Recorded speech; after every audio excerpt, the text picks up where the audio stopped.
ప్రజలారా, ఇప్పుడు దావాస్ పర్యటనకి వెళ్ళిన నారా లోకేష్ గారు వెళ్ళారండి. అక్కడ పెట్టుబడుల లక్షణంగా ఆయన చేస్తున్న కృషిని మనం చూద్దాం.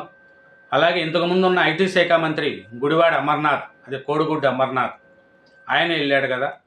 ఆయన ఏం వెళ్ళాడా, వెళ్ళలేదు, ఆయన ఏం మాట్లాడినాడు, ఇంతకుముందు ఉన్న ఐటీ మంత్రి గారికి ఇప్పుడున్న ఐటీ మంత్రి గారికి డిఫరెన్స్ చూసుకుంటే ముందు దయ ఉంచి నా ఛానల్ను సబ్స్క్రైబ్ చేయని వాళ్ళు సబ్స్క్రైబ్ చేయండి, నా వీడియోను లైక్ చేయండి. లోకేష్ గారి గురించి మనకు తెలిసినే ఉంటుంది. అతను స్టాంఫర్డ్ యూనివర్సిటీలో చదువుకున్నాడు, మంచి ఎడ్యుకేషన్ పర్సన్. అలాగే లోకేష్ గారు ఇప్పుడు దావాస్ పర్యటనలు వీధుల్లో తిరుగుతున్నాడండి. ఆయన ఆంధ్రప్రదేశ్ పెట్టుబడుల కోసం రావాలని, రాష్ట్రంలో పెట్టుబడి పెట్టాలని, అమరావతి డెవలప్మెంట్ కావాలని, అక్కడ -5 డిగ్రీల చలిలో లోకేష్ గారు కానీ చంద్రబాబు నాయుడు గారని తిరుగుతున్నారు. ఎందుకు తిరుగుతున్నారు అంటే ఆంధ్రప్రదేశ్ మంచి డెవలప్మెంట్ కావాలని. అలాగే మన కోడిగుడ్డు అమర్నాథ్ గారు 2024లో వెళ్ళమంటే అక్కడ -5 డిగ్రీలు ఉంటుంది, అక్కడ పోయి చలికి నేను నీళ్ళు పోసుకోలేను, చలికి వెళ్ళలేను, అయినా చలిలో పోకపోతే ఏమవుతుంది, మనం తెచ్చే కంపెనీలు ఏం పెద్దవి ఉండవు కదా అని అప్పట్లో ఆయన అన్నారు, ఎవరు అమర్నాథ్. కానీ లోకేష్ గారు చలి లేదు, ఏమీ లేదు, ఆంధ్ర రాష్ట్రం డెవలప్మెంట్ కావాలి, మంచి కంపెనీలు రావాలి అని ముందుకెళ్తూ పోయాడు. అప్పుడున్న అమర్నాథ్ గారికి ఇప్పుడున్న లోకేష్ గారికి మినిస్టర్లో తేడా చూడండి. ఇక్కడ ఐటీ మంత్రి లోకేష్ గారు మంచి చదువుకున్నాడు, మంచి విజ్ఞావంతుడు, ధారాళంగా ఇంగ్లీష్ మాట్లాడగలుగుతాడు. కానీ గుడివాడ అమర్నాథ్ గారికి ఇంగ్లీష్ రాదు, పెద్ద చదువు లేదు, పెద్ద అనుభవం లేదు, తెచ్చిన కంపెనీలు కూడా లేదు. ఆయన తెచ్చినటి కంపెనీలు అలవిలి పేస్టు, ఆడి నుంచి పచ్చళ్ళు, అట్లాంటి ఇంకా గరం మసాలా, వాటితో ఆ కంపెనీలు అవి తెచ్చాడు. ఫిష్ మార్ట్లు, మటన్ మార్ట్లు అట్లాంటివి. కానీ లోకేష్ గారు పెట్టుబడులు రావాలి, అమరావతిలో చాలా పెట్టుబడులు, చంద్రబాబు నాయుడు గారు కానీ లోకేష్ కానీ తిరుగుతూ ఉంటే వాళ్ళకు ధైర్యం, మేము ఉన్నామనే ధైర్యం ఇస్తూ ఉంటే పెట్టుబడిదారులు కూడా అమరావతి వైపు చూస్తున్నారు, ఆంధ్రప్రదేశ్ వైపు చూస్తున్నారు. ఎందుకంటే ఎవరైనా చూడండి, ఇంట్లో ఒక పెద్ద ఉంటే ఆ పెద్దను చూస్తారు, అరే అతను మంచోడురా, ఏమైనా పని చేయొచ్చు, అతని మాట వినొచ్చు.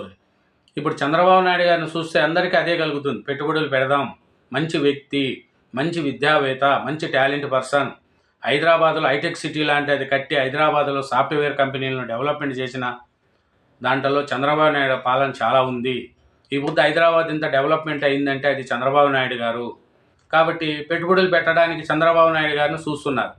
లోకేష్ గారు కూడా ఐటీ శాఖ మంత్రిగా బాగా కష్టపడుతున్నాడు, దావాస్ వీధుల్లో తిరుగుతున్నాడు. ఆయన పెట్టుబడుల కోసం పెద్ద వాళ్ళని కలుస్తున్నాడు. ఎందుకు, మా అమరావతిలో పెట్టుబడులు పెట్టండి, చెయ్యండి అని. ఈ మన గుడివాడ అమర్నాథ్ గారు ప్రెస్ మీట్ పెట్టి ఏదేదో మాట్లాడుతున్నాడు. ఆయన ఏం చేస్తున్నారు, ఏంది, మేమన్నీ మా పాలనలో వచ్చినట్టు ఇప్పుడు పెట్టుబడులు వచ్చినాయి, ఏడొచ్చినాయి మీ పాలనలో పెట్టుబడులు, మీరు ఎందుకు తేలేకపోయారు, ఇప్పుడు వీళ్ళు ఎందుకు తెస్తున్నారు, ఇది 6 నెలలు అయింది ఈ బుద్ధటికి.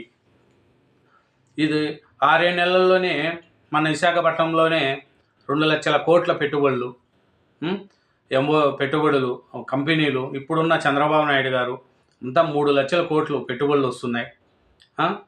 అమరావతి డెవలప్మెంట్ కోసం చాలామంది ముందుకు వస్తున్నారు. మీ ఆయంలో ఎందుకు జరగలేదు? అమరావతిలో హైకోర్టు భవనాలు వాటి కింద చెరువులు అయిపోయినాయి. ఆ పునాదులు తీసి ఉంటే అప్పుడు చంద్రబాబు నాయుడు పునాదులు తీశారు, తర్వాత గవర్నమెంట్ పోయినాక జగనన్న వచ్చాడు. జగనన్న వస్తే అన్నీ పట్టించుకోడు కదా, ఆ గుంతల్లో నీళ్లు పడి చేపలు వచ్చినాయి. చూడండి, 5 ఏళ్ళు ఆ నీళ్ళల్లోనే ఆ పునాదులు ఉండిపోయినాయి.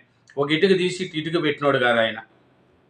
స్టీల్ ప్లాంట్కు 11,400 కోట్లు ఇస్తే గుడివాడ అమర్నాథ్ గారు అంటారు, మా ఆయంలోనే వచ్చినాయి ఇవన్నీ, మేము చేయబట్టే ఈ పెట్టుబడులు వచ్చినాయని అమర్నాథ్ గారు అంటూ. ఏ పెట్టుబడులు వచ్చినాయండి అమర్నాథ్ గారు, ఏ పెట్టుబడులు వచ్చినాయి? మీరు విశాఖ స్టీల్ ప్లాంట్ అని ప్రైవేటీకరణ చేసి 7,000 ఎకరాల భూమిని అమ్మేయాలని చూశారు మీరు. అమ్మేసి సజ్జల రామకృష్ణారెడ్డి 2000 ఎకరాలు, విజయసాయిరెడ్డి 2000 ఎకరాలు తీసేసుకున్నాము అని ప్లాన్ వేశారు. మిగతాది రాజధాని ప్రాంతం అక్కడ కార్యాలయాలు కట్టాలని చూశారు, కానీ అది ఉడకలేదు. కానీ ఇప్పుడు కూటమి ప్రభుత్వం వచ్చిన తర్వాత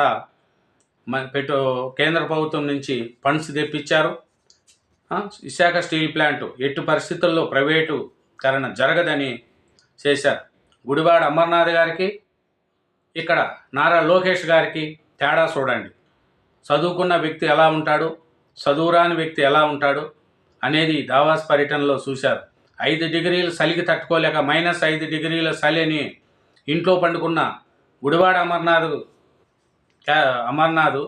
చలి ఉన్నా ఆంధ్రప్రదేశ్ బాగా డెవలప్మెంట్ కావాలని వెళ్ళిన నారా లోకేష్ గారు ఎక్కడ, మీరే ఆలోచించండి. కాబట్టి ప్రజలారా, మనం కూడా మంచి వ్యక్తి ఎవరు, డెవలప్మెంట్ చేసేది ఎవరు చూసుకోవాలి. ఆంధ్రప్రదేశ్ డెవలప్మెంట్ కావాలి, అదే మనం కోరుకోవాలా. అది థ్యాంక్ యూ. నా ఛానల్ను సబ్స్క్రైబ్ చేయండి, ఈ వీడియోని లైక్ చేయండి. Thank you.